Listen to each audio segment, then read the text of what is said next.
Hey guys, Christine here again. Back in a sleeping household.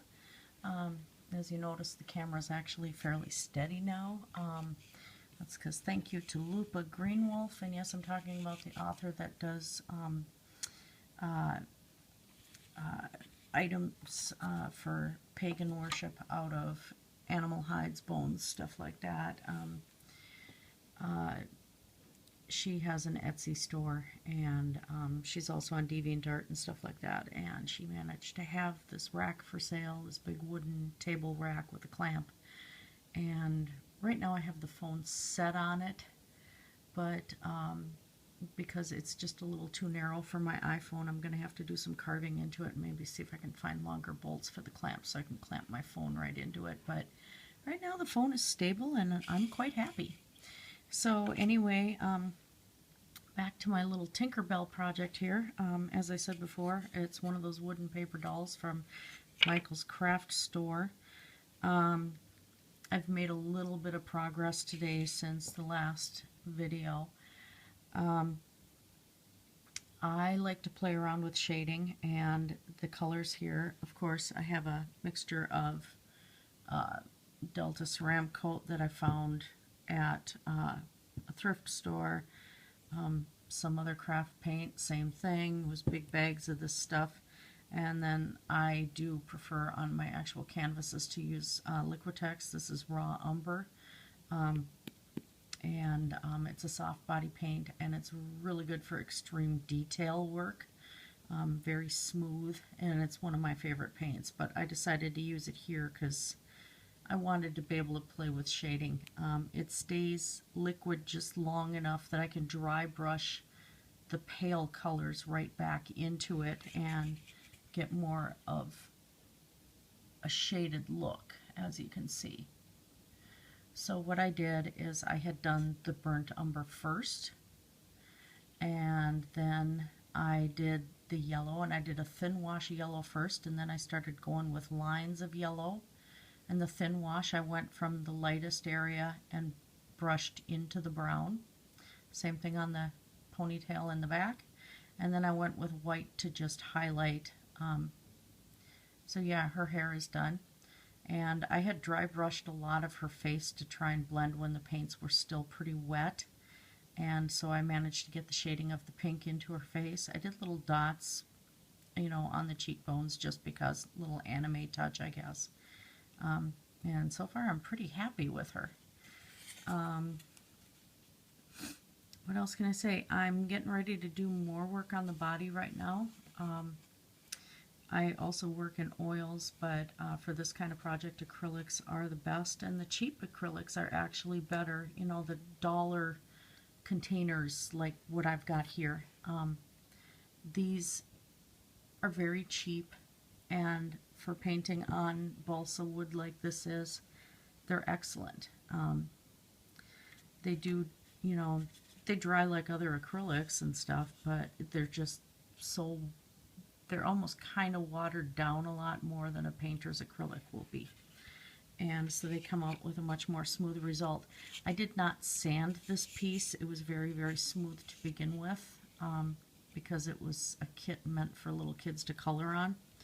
So didn't require any sanding, so I'm actually very, very happy with that. One of the other items I do have, and this also was something that I had found in one of these bags. It isn't open. It's still pretty flexible, so when you find things like this at the even the craft stores, you know, squeeze the bottles, make sure you can squeeze them. There's still liquid in here, which is kind of nice. If I still can't get the result I want with this glitter paint, though, I have extremely fine glitters for face painting, and I'll probably do those on her wings instead. So what I'm probably going to do is a little bit on the back of this just to test and see how that is. But currently it's never been opened. The glitter paint still has the plastic wrap on the top, which is probably why it's been fresh for however long it's been fresh. So anyway, with her skin tones on her shoulders and stuff, you know, her cleavage. I mean, fairies have boobies, okay? Tinkerbell definitely has boobies. She's just plain out cute. I know she was a nasty little fart originally in the story of Peter Pan. She had a mouth worse than sailors and us nurses do. But Disney has turned her around quite a bit, and while my fiance will complain about that turnaround on her personality, I think it's fun. They've developed such a fantastic story around her. Especially my favorites are the Pirate Fairy and the Great Fairy Rescue. Those are just so much fun, and she is just the most curious little bugger there is. And so, yeah, very much a personal favorite. I think what I'm going to try to do right now, maybe, instead of... Well, I'll finish on her skin tone. We'll go that route. So, I'm going to need a little bit more of the pink. Again, this is that Ceramcoat, but it works really well blending with these other colors. So even though it's supposed to do kind of a ceramic type thing to it, I actually like how it blends with the other stuff. I already have white prepared, and my favorite flesh tone is actually unbleached titanium, and I don't have a flesh tone in the cheaper paints, so I mix with this one. And I can mix anything with this one and create any kind of flesh tone that I want. This is a personal favorite. It's Liquitex. I think this is like $8 for this bottle, but it lasts a long time unless you're doing giant canvases. So I have that. I have the rose pink, the really light pink. And again, I have white. And I have, of course, the burnt umber. And these are already prepared on my tray. And by the way, this is a tray from a suction catheter kit. We don't use these, and everything's packed in there in sterile gloves and suction catheter for suctioning in people's trachs. And so this is plastic that just gets tossed out. And so I have boxes of these kits, and I use them for paint trays until they're completely full and I can't do anything with them anymore.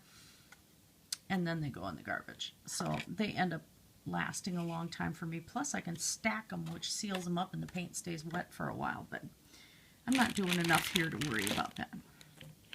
Oh, another thing I thought of, if I don't have the right kind of glitter for the wings or anything that makes me happy, I do have a silver Winsor and Newton acrylic. This is a very good brand of painting acrylic. It is for artists. This is an expensive tube as well, but again, it lasts a very long time and it's still very supple, and it is just a beautiful metallic silver color. So sometimes too I may add a little bit of yellow, but her skin tone, I made her a little more dark than the actual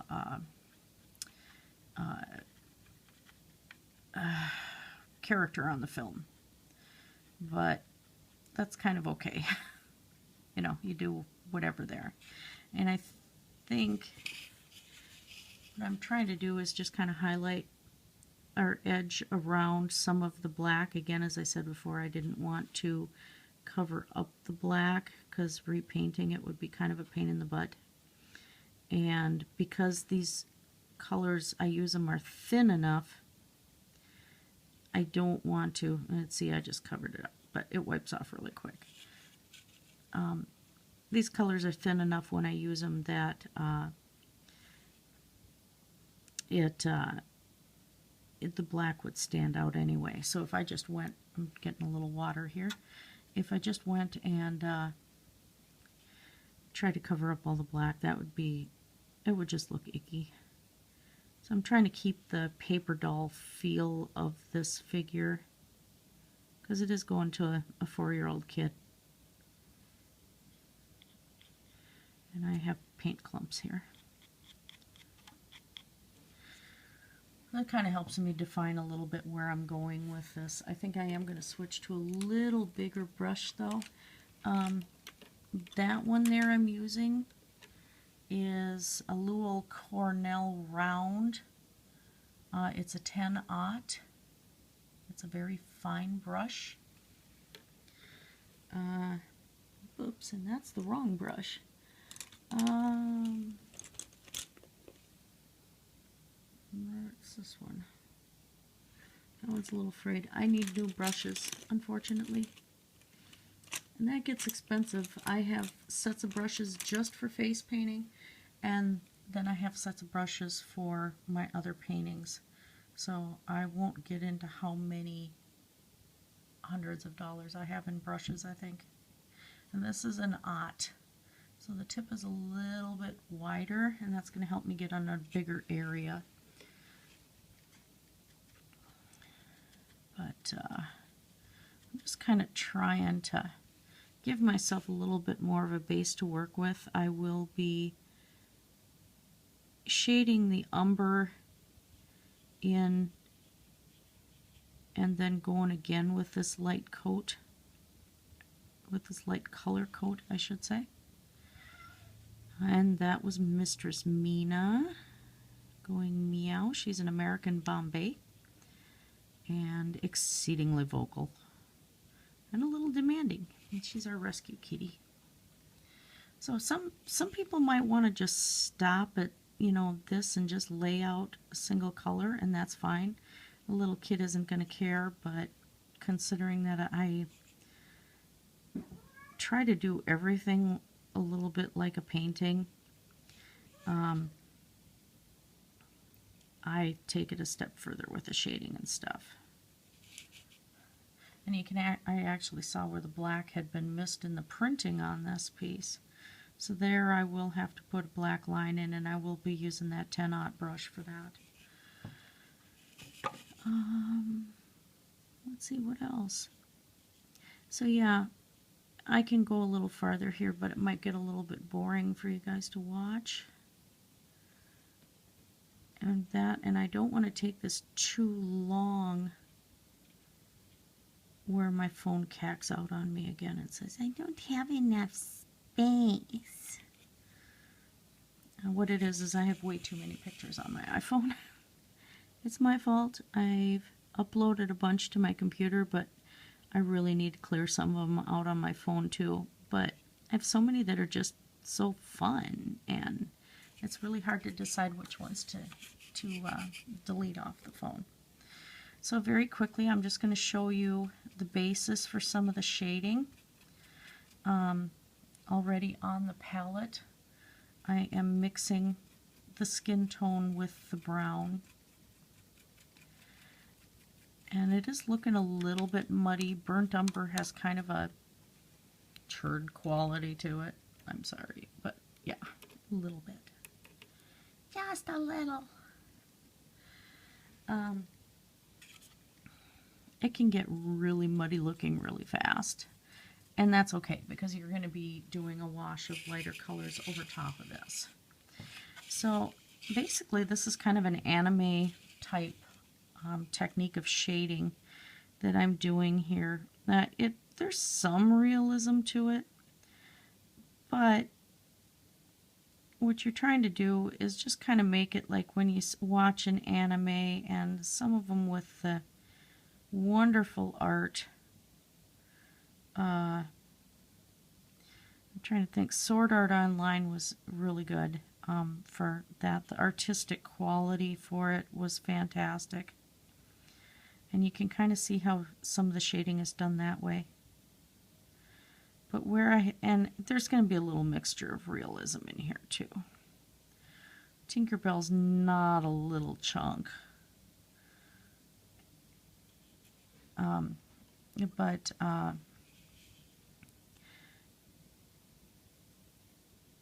kind of like this for doing doll type figures, just because.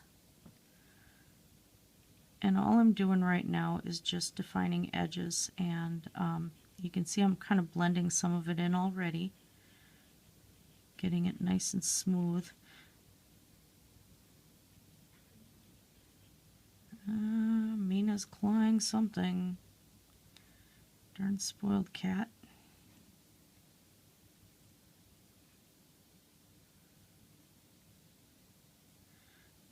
with some of the anime shading too, it's not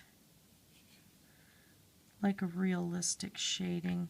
Oh, that wasn't Mina, that must have been Oscar clawing something. Mr. Oscar's 6 toes. 6 toes on each foot. And that's a lot of claws. But anyway, a lot of the more anime style shading does edge the entire piece. Like around her face, I did, you know, kind of edged along the hairline, but then like I said, I slowly blended things in. And that's kind of what I'm going to do here as well. But I just want to have some areas with a little bit of depth. So I'll go back to the undiluted burnt umber and just edge right here, because yeah, I want a little depth right there. And to differentiate her face a little bit more from her body, I darken the shading there too. And you notice I'm not using black at all to do this. Yeah, it was Oscar clawing. Sorry about the look of my arms here. I have a mixture of Raynaud's, which is a circulation disorder, and eczema. And I've always had problems, but my circulation has gotten a lot worse over the years, especially after I worked in dialysis. And I did not have eczema until I worked in dialysis, so I have a suspicion there was a lot of chemical exposure. And even though I was making a lot of money, it wasn't worth it. Not when I know I've got medical problems stemming from it now. It's this time I'm doing a little wash of the pink here. I'm going to just start blending some colors together on the wood, especially around her shoulders. You know, shoulders is where the light hits. That's where sometimes a little sunburn on a person's going to hit first before it hits anywhere else. And as you can see, I do start with a line, but then I kind of dry brush and just start blending it. And if I cover up a spot that I don't like, you know, that I didn't want to cover, I will fix it later. But you can already see how her skin tone is starting to develop here. And that's what we want. And I'm still on this little bit bigger brush, because you want the little bit bigger brush for the blending.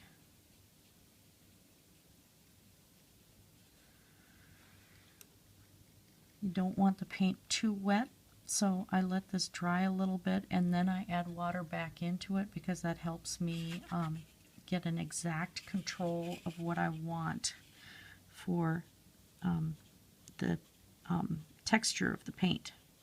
And it allows me to have more blending control when I do that.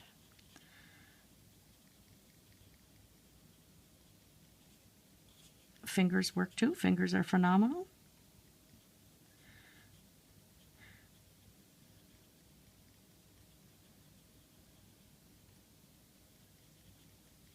I will be doing a little pink over her cleavage too.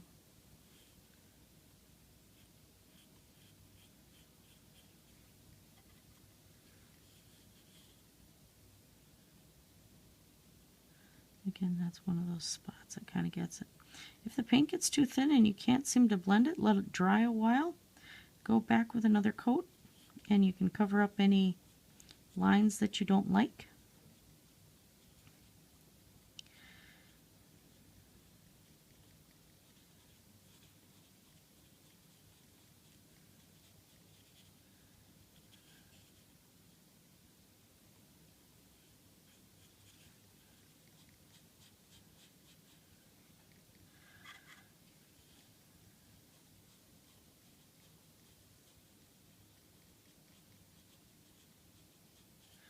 And you can go back to your lighter mix of the umber. Mix very little back into the into your pink and tan,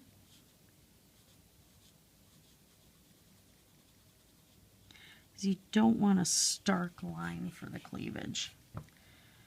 But I covered up way too much, and you can see I do make mistakes, but that's when you go back in and you take the umber back and just blend back in and cover up your mistake, and it works quite well.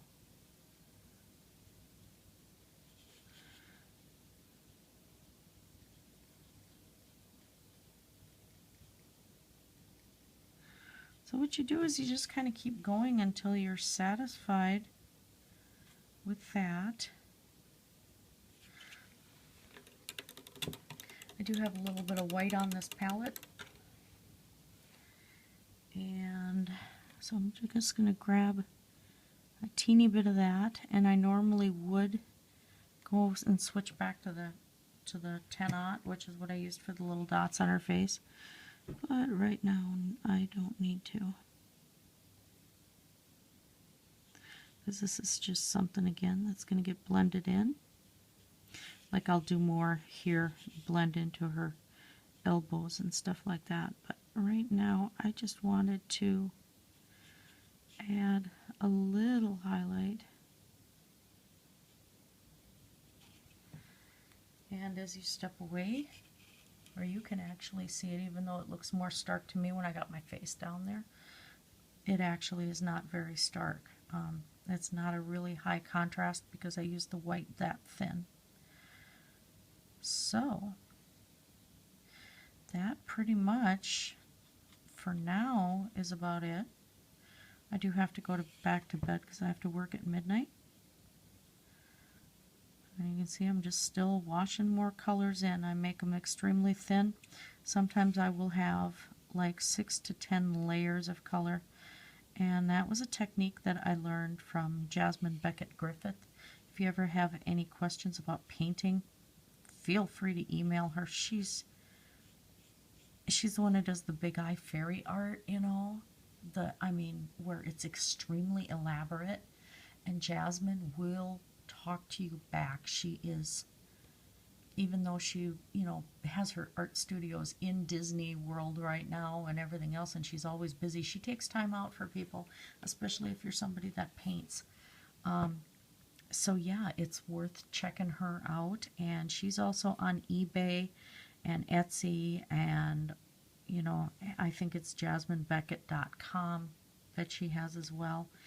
But so I had learned some of my stuff from her when I tried to do more portrait painting a few years ago, and it has seriously helped.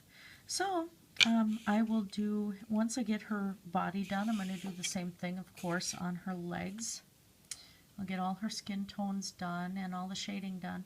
Once I have that done, then we will work on Tinker's green dress, which is made out of leaves. So think about that. That Tinkerbell's green dress is not just a flat green dress. So before we get to that kind of stage, and you can do this on printer paper, by the way. Go and print out a black and white coloring page or something like that of Tinkerbell, and practice on that, maybe print it on cardstock. Acrylic will work well on paper. So, you can practice doing things like that. So get ready, do some painting, and then on my next video, keep in mind that leaves have details like veins and things like that. So this is not just a plain green dress. Fairies never do anything plain. So blessed be everybody.